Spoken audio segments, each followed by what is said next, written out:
Two residents of Jalan Besar GRC, identified as DC and SM, attended a Meet the People session on November 18th to voice concerns about Singapore's stance on the Israel-Palestine conflict. Despite an emotional and detailed discussion, MP Josephine Teo, who is also the second Minister for Home Affairs, allegedly offered no concrete responses. Instead, it is said that she promised to write letters to the Ministry of Home Affairs and the Ministry of Foreign Affairs. The residents recounted an unusual registration experience, where they felt profiled by a volunteer. Asked about the purpose of their visit, they stated it was personal and intended for direct discussion with MP Teo.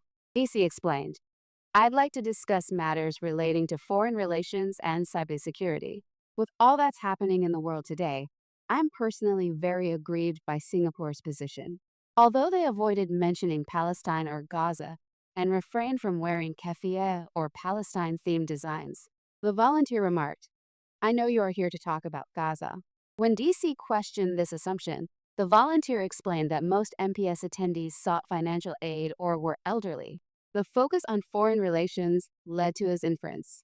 The volunteer requested DC, who held queue number 11, to allow others to proceed first, explaining that financial aid cases were quicker to handle.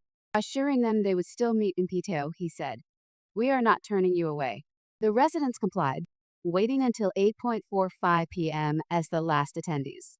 Although DC and SM came together for the same issue, they were required to meet MP Teo separately despite requesting a joint meeting for moral support. DC, a mother of one, spoke first, highlighting the mental health toll of suppressing grief over the humanitarian crisis in Gaza. She urged the government to establish safe spaces for collective grieving, free from surveillance and police scrutiny. "We are being forced to repress our emotions and mourn in isolation. The mental health erosion of those bearing witness is immense," she said. DC criticized the government's lack of a strong stance on the crisis, urging greater empathy and moral clarity. "I care when children are being massacred. I don't know whether it's something that our ministers are able to say. I've heard them talk about donations and the money we've spent, but sending aid is not enough," she said.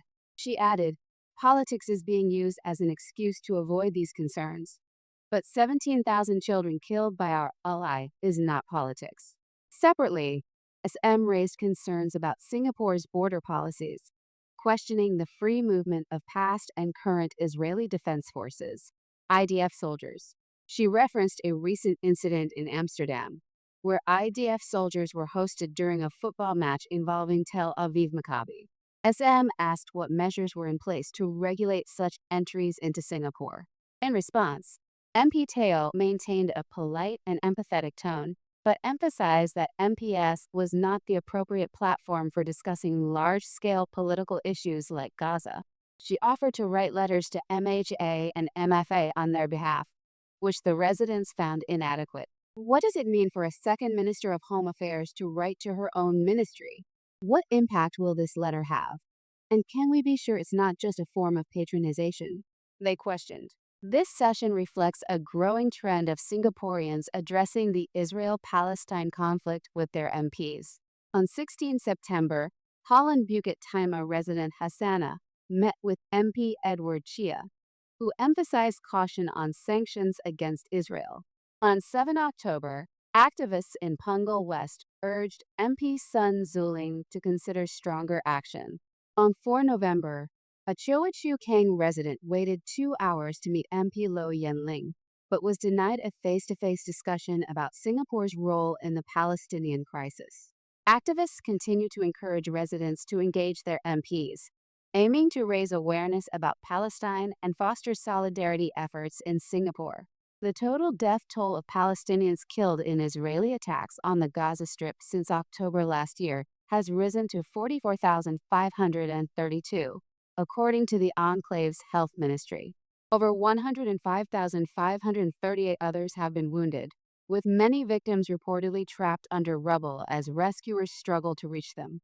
The escalation comes amidst international criticism of the Israeli army's actions, which some organizations have characterized as attempts to render Gaza uninhabitable.